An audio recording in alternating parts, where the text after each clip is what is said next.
Whew. Hey guys, welcome to the channel if you're new, and if you're not, welcome back. So today we're going to be doing a little bit of maintenance. Just the chain. I got some new rear brakes because mine are pretty toast.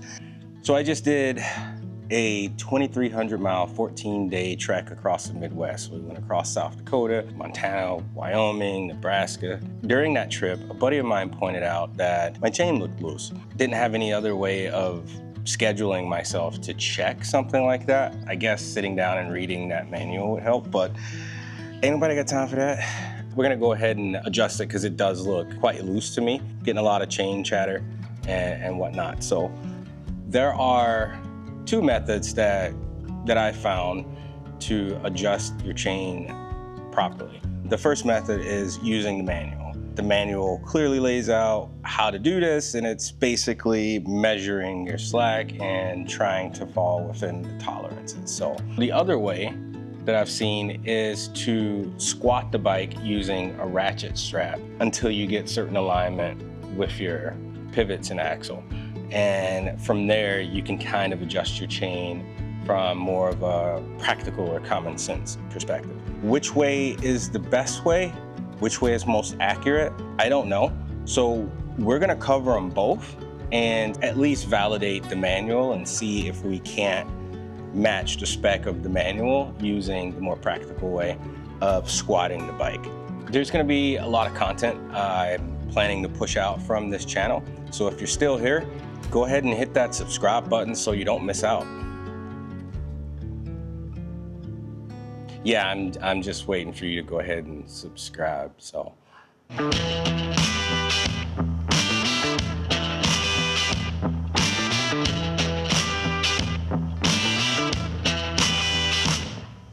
The manual wants us to measure our slack from the middle of the chain to somewhere up here.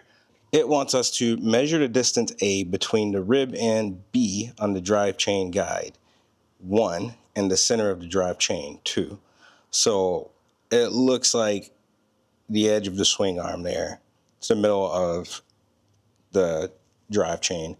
The rib end of the drive chain guide. So I'm thinking that's the end of this guy. So about here, that's about where it looks in the whatchamacallit. So we'll go ahead and drop this chain guide and check her out. So the tools you'll need for this deal are gonna be a 10 millimeter, 12 millimeter wrench, whatever tool you use for your rear axle nut. I got a breaker bar and an old 1 1/3 inch, I believe that is, to knock that down. And got your torque wrench to reinstall. Plus you're gonna want a digical for measuring the chain. And I've got some additional stuff over here that I'm gonna be using for my brakes. So yeah, there you go. We're just gonna slide it off. Like so. Now we can check our measurement here. So I created this little doodad. It's just a piece of cardboard with some markings on it. If we get this in here toward the end like that, I've got a little tape on it and some lines here. Just kind of help me mark. I don't know, this is just more or less for visual purposes for us. So as you can see, I'm definitely below spec. And if we were to measure my actual spec, we're probably somewhere roughly 75 mils. So we're definitely out of spec. From here, what you would do, you would just loosen up your axle bolt here. You don't want to take it all the way down. You want some tension on it.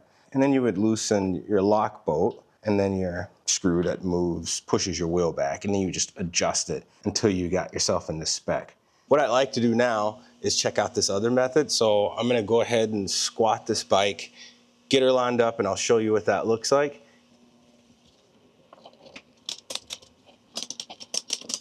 Basically, we're going to align from the sprocket. We want to come from the center of the sprocket through the swing arm pivot point, and you should have a straight line that goes all the way back to the rear axle. Once you've got that, then you know that's the tightest that your chain's gonna be, because the wheel's moving through an arc back and forth, right?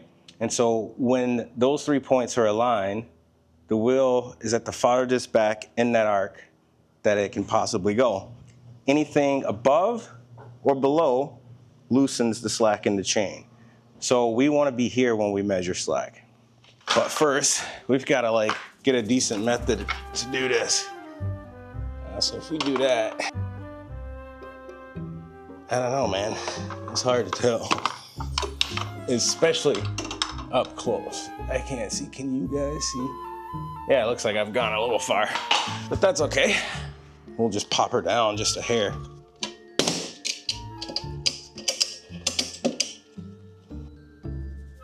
That's about it right there. But now we can kind of look at that. That's a lot of play. Yeah, we're touching the bottom there. Like that's a lot of slop there. And here at the tightest point, you don't need a lot of play. 15, 20 mil of play is about all you need. So that we're way loose. Let's go ahead and try and measure and see where we are.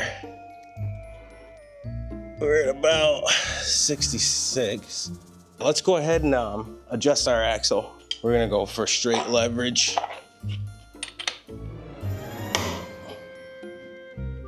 All right, we've got her loose enough, I think. We're gonna go ahead and unlock our lock bolts. And now we can start moving our wheel gently. We'll just slowly move her out until we get a tighter chain here. And you should see the chain move, like I can see it move.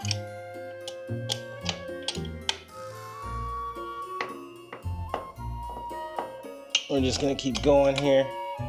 And remember, we're already at our tightest, so we really can't get much tighter. Let's get this guy on the same page. We'll go ahead and tighten those down.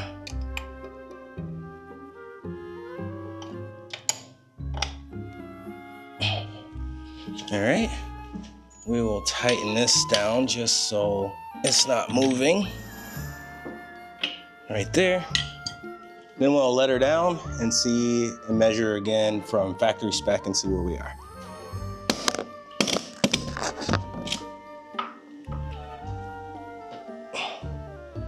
Yeah, it looks really good.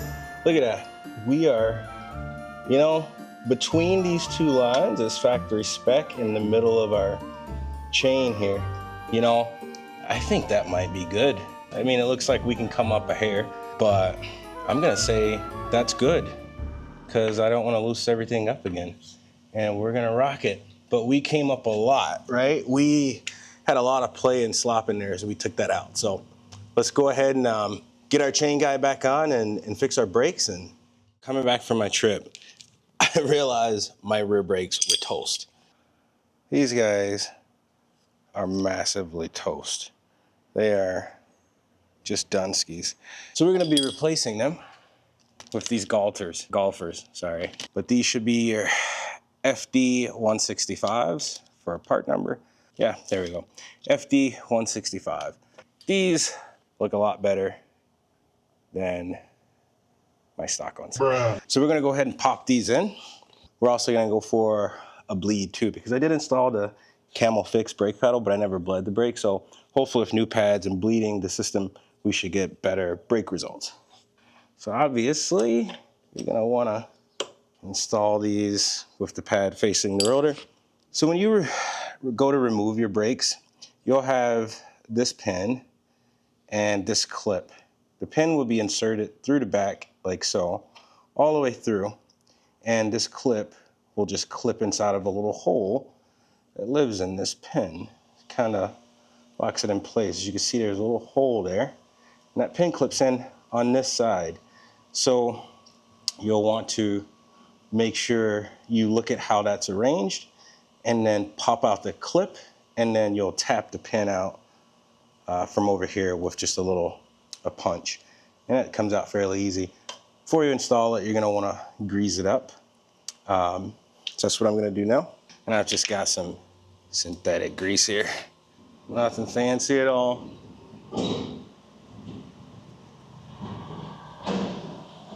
Once you've got the first pad in back there, I think it's clever to go ahead and slide your pin through. Just kind of hold it in place.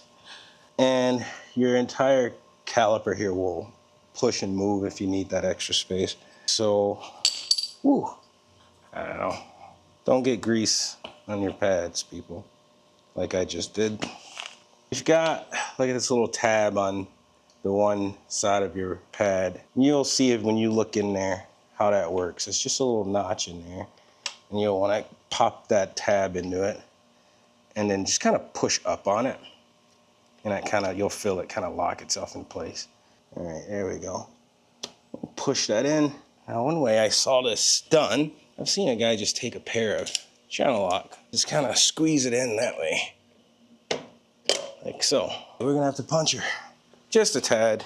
So now we will put our pin in, and you want to make sure your tab, the little tab piece, is pointing toward the tire. There we go. All right. So now we'll go ahead and air brake a couple times, get the piston out. We're gonna go ahead and get her bled, I think. We'll get a little nurple guy on there. Try and catch this in our collection pan, but I'm not. Maybe like that. This process is gonna allow us to take an 11 millimeter to loosen our brake bleed screw. Okay, that makes sense? All right. First, we need to get this out so we can fill up our reservoir. You're gonna wanna probably loosen up the little bolt here holding your reservoir so that you can get to it a little bit easier. Let's not drop anything in there. So now we can kind of move this out. That fluid is pretty black, so I think we might pump all of it out. So let's go ahead and get started.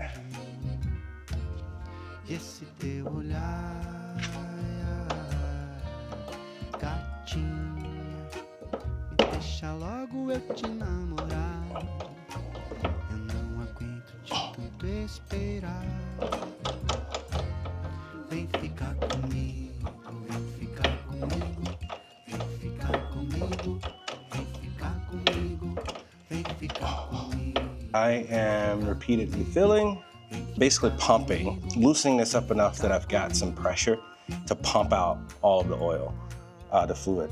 So I'm just pumping it all straight out, and I'm watching the reservoir, and before it goes completely empty where it starts sucking in air, I just fill it again. And then repeat the process until we've cycled the oil through and it's kind of flushed out. Call it a poor man's flush. Our fluid's starting to get much clearer as we flush that system out. So our fluid's pretty clear at this point. I think I'm gonna be happy with that. So fill her up to the top, and I'm just gonna pump her down to the recommended level.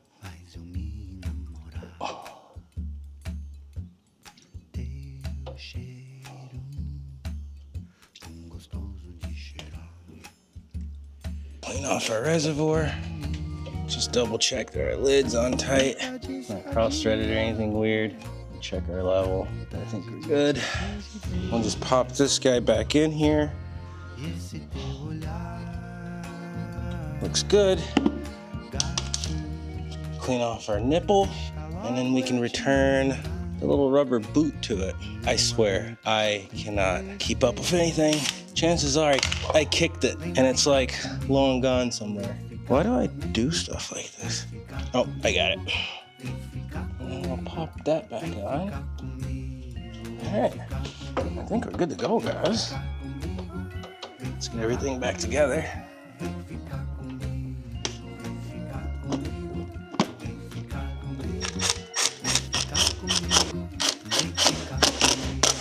And that's gonna be all she wrote.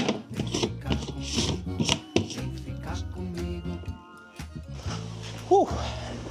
All right, so there you have it, gang. We adjusted our chain and we got our brakes done. As far as the chain adjustment method, what's right for you, I'll let you decide. I think, after figuring that process out, going through it a little bit, the approach to squat the bike and make adjustments from there think it's a common sense approach. That's maybe a method you use if you don't have a manual or you don't have a caliper, you don't have anything to measure with.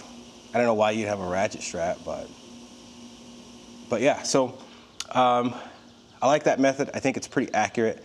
It allowed me to kind of bring my chain within the spec required by the manufacturer, and it worked well. But maintenance of your bike's hella important. You want to make sure the bike's safe for you, it's comfortable for you, it's set up for you the way you ride. I always get these feelings that there's something I forgot, like, I don't know, I forgot to torque something. I did torque everything down off camera. I got my chain guide mounted up, got the axle bolt torqued down. But maintenance is important. Stay on top of your bike, especially your brakes if you ride like I ride, but make sure you're tip top with your service. Chain and brakes are very important. If you're still here, you like this kind of stuff, go ahead, subscribe. I got tons of stuff coming out. Check out my Pursuing the Black Hills series. Go check it out, bookmark it, watch it later. It's pretty cool. That's all I got. I'll see you guys next time. Peace.